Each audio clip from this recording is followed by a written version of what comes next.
Good morning. So I thought I'd look at today some compilations that I own. So compilations are for me, are a kind of, I'm always about 50-50 on them because generally I'd rather have the album of the artist, the entire album for, as in collection wise, but also um, I just prefer having the album. Um, but sometimes there was a period there where compilations were quite big and they actually sold quite a lot. There's some compilations that sold millions upon millions of albums or copies. Uh, but they're often, there's a lot of times with compilations I find that when I'm buying them secondhand, and this is the same, I think when I was young I bought a few compilations as well. There'll be one or two songs on it that I really want, and then the rest I'm not really interested in, or I don't know. It's just I don't feel 100% about compilations because they're just kind of like a collection of random songs. But it is a good way to, I guess, in the old days to find new artists, although they usually put pretty famous songs on there. Um, but anyway, let's just go through a few of these. These are all the rock type compilations I have. So there's a few of them. This first one here, Wired Up. So we can see at the front there, Stained, Nickelback, Alien Ant Farm, Papa Roach. I guess this would have been early to mid 2000s, and this was $24.95 when they. So I got this for 50 cents. Look, I don't know what that's all about. You look at the kind of it's interesting also seeing the kind of design aesthetic they use, and you can kind of, it really ages them sometimes. So this one's got some guy being electroshocked in a padded room. So he's really must be super crazy if he's getting the double treatment. And there he is later on. Seems much calmer. So track listing: Limp Bizkit, My Way. Probably my favorite Limp Bizkit song. That one. Alien Farm, Smooth Criminals. Papa Roach. Oh, it's not Last Resort. It's Between Angels and Insects. Linkin Park, Crawling. Nickelback, How You Remind Me. It's been a while. So these are all really the most famous songs of these all these acts, aren't they? Those. Well, I guess Limp Bizkit, that's not their most famous song, but 2, 4, 5, 6, 8. Those are all pretty much their big hits, aren't they? What else we got on here? POD, Alive, Queens of the Stone Age doesn't really fit there, does it? With these other bands, kind of so it's a collection of kind of new metal and a bit of post grunge. You got Salvia and Nickelback, Puddle of Mud, Incubus, Cold, Godsmack. Yeah, Godsmack. Remember them? So yeah, I imagine that would have been quite popular at the time. For a teenager. I guess the thing that they appeal to that is, so for some people is for imagine a young guy, a young girl. Let's say they're 14 years old and they really like the new Alien Ant Farm cover of Michael Jackson's Smooth Criminal, but that's the only Alien Ant Farm song they know.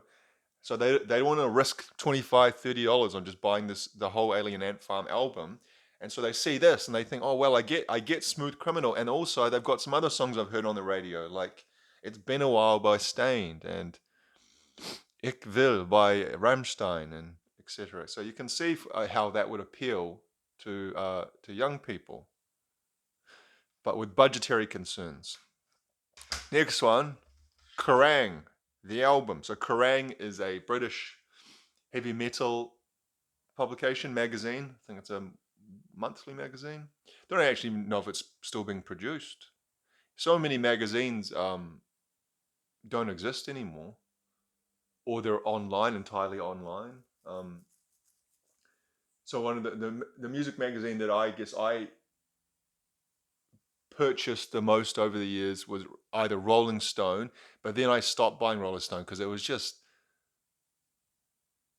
shit. And then after that was Q, which was a British monthly music magazine, but Q disappeared during COVID. I think like very, very early COVID, they said this is our last issue, and they've stopped publication, which is a shame because I discovered a lot of music through Q. But anyway, so I would assume this is going to be more metalish if it's from Kerrang, or it's a double disc as well.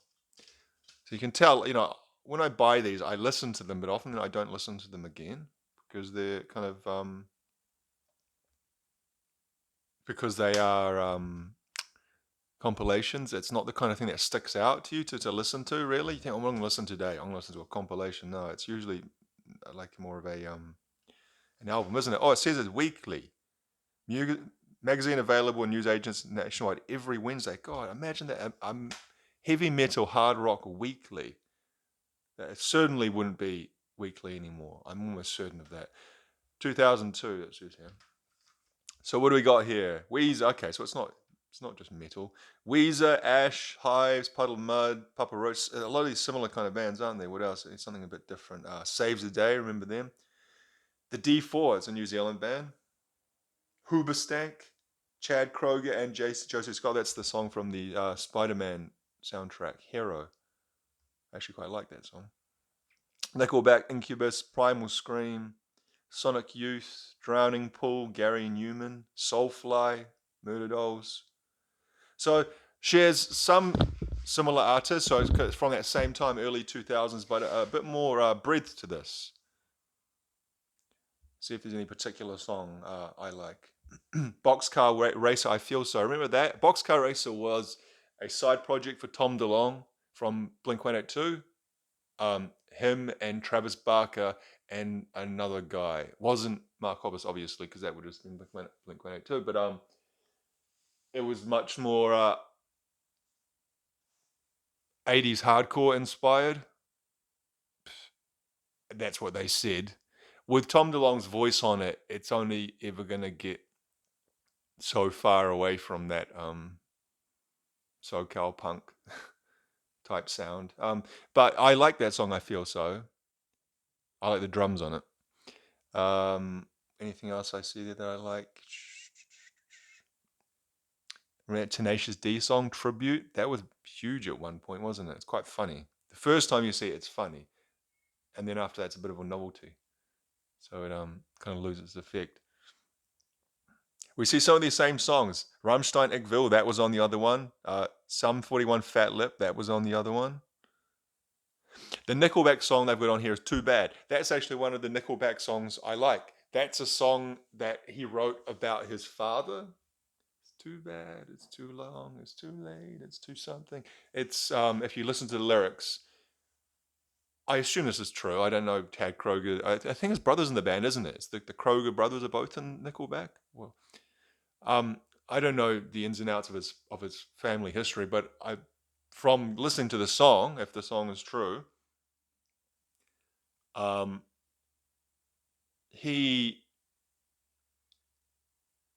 his father abandoned them when they were kids, abandoned the family, and left the mother to raise the kids and to work a job, and so he felt anger and sadness toward his father, and then it gets to the last verse, and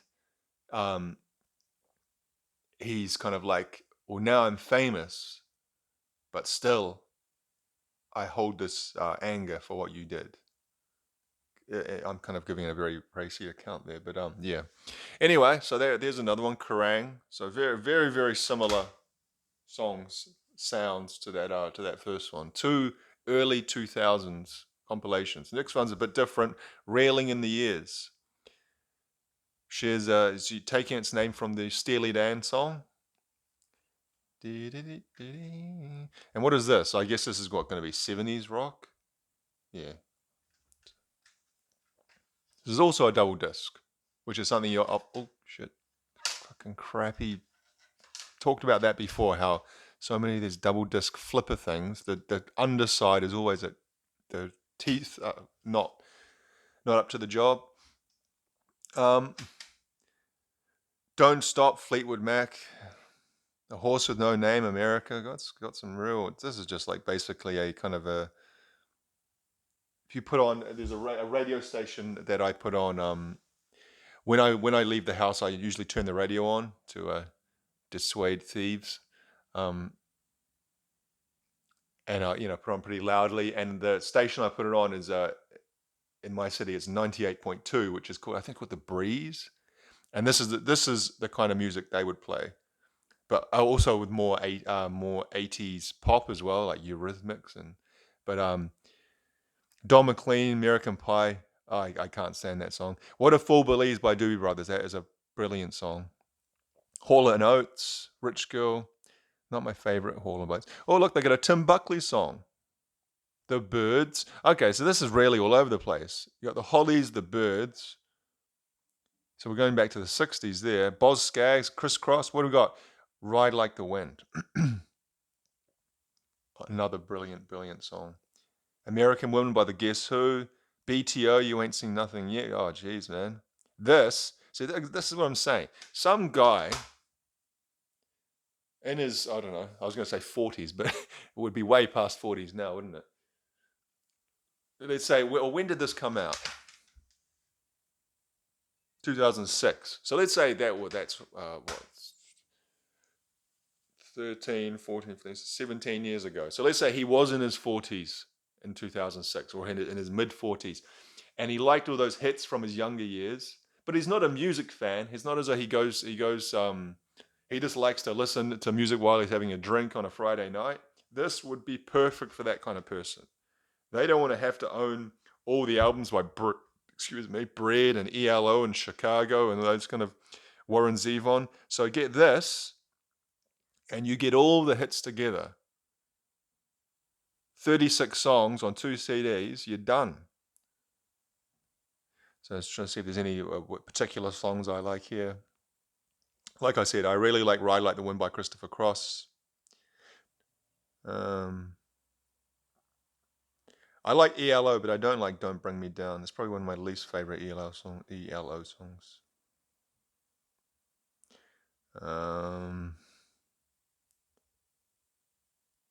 Yeah. Some of the choices: Little River Band, Home and on Monday. Not with the first choice I think of when I think of Little River Band. And What a Fool Believes by Doobie Brothers. That would be my two favorites on this. But anyway, as I said with the other one, this was, it says here, 50 cents. So these are compilations are things that I would never pay over $1 for. Now this one is unique to my city because Channel Z was a Auckland, well actually not at Auckland, it was a New Zealand radio. It was in most of the major cities in New Zealand, but also in Auckland. And its heyday was late 90s into the mid 2000s, and I think it closed down around 2005, 6. It started as like an alternative rock. It started like I think about 1995, 96. Just think of what alternative rock was then. It started as that. It kind of branched out more and followed the youth trends into new metal and stuff like that as time went on. You can see there from the pictures of what they're trying to appeal to. The wallet chains and the tattoos and that kind of hat. Was that like a trucker hat? This is also a double CD. So there seems to be a pattern with a lot of these compilations. I just want to see what's in the booklet. No, it's just going through the thanks, I think. Excuse me.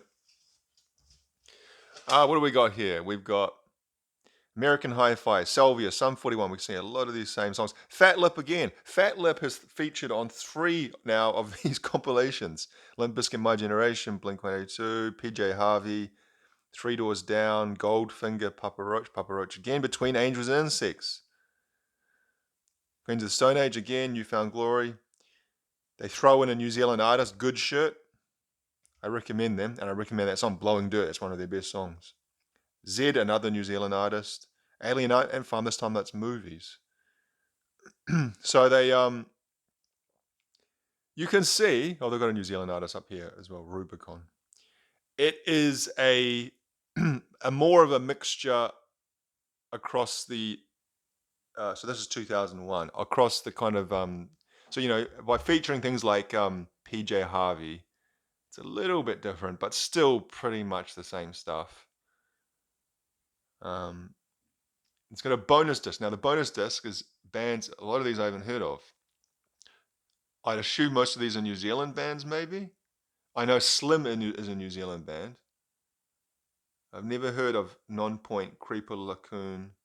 Is that Lagoon? Sorry. Hours. It's Cold, that American new metal band. Professional Murder Music. Anyway, this is probably the worst of the bunch so far. I think doesn't have enough hits to bring in Joe Public. I don't know who would have been buying this, because it just doesn't have enough. So a favorite song on this one for me would be The Lost Art of Keeping a Secret by Queens of the Stone Age. That's one of their best songs. Best song from Rated R, in my opinion.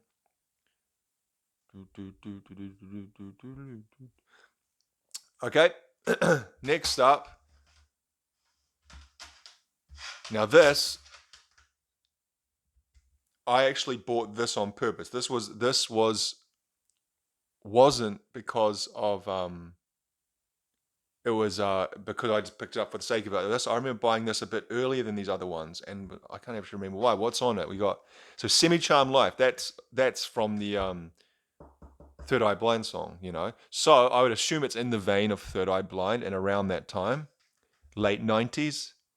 Now it says it's a 2010 produced, but let's see the band. So yes, Wallflowers, late 90s, Third Eye Blind, Bare Naked Ladies, Everclear, Sublime, Weezer. Oh, I can see why I bought this. The Mighty Mighty Boss Tones, Real Big Fish, Sugar Ray, New Radicals. Remember that? You Get What You Give? I fucking love that song when that came out. Those guys are the absolute, pinnacle of what we would call a one-hit wonder band.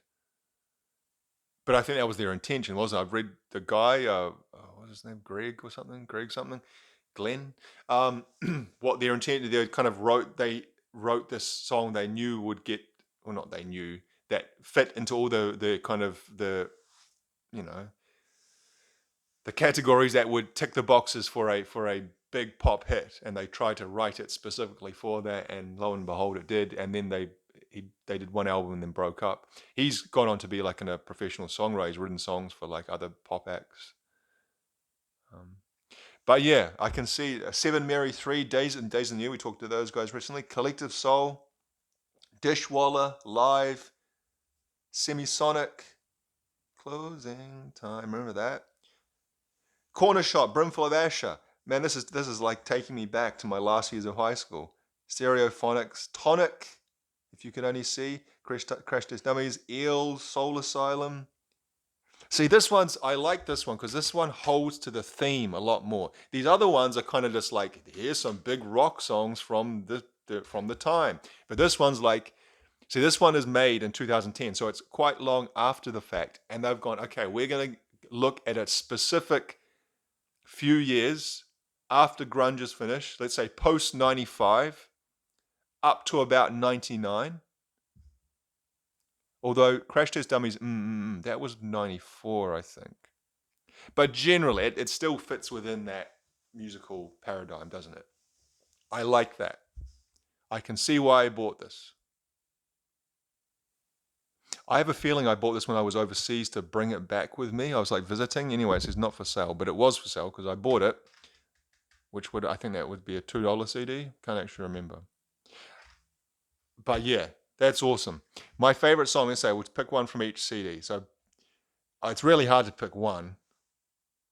So many of those are just like great throwaway songs that I love. A Collective Soul, December, that might be up there, or New Radicals, Get What You Give. CD2,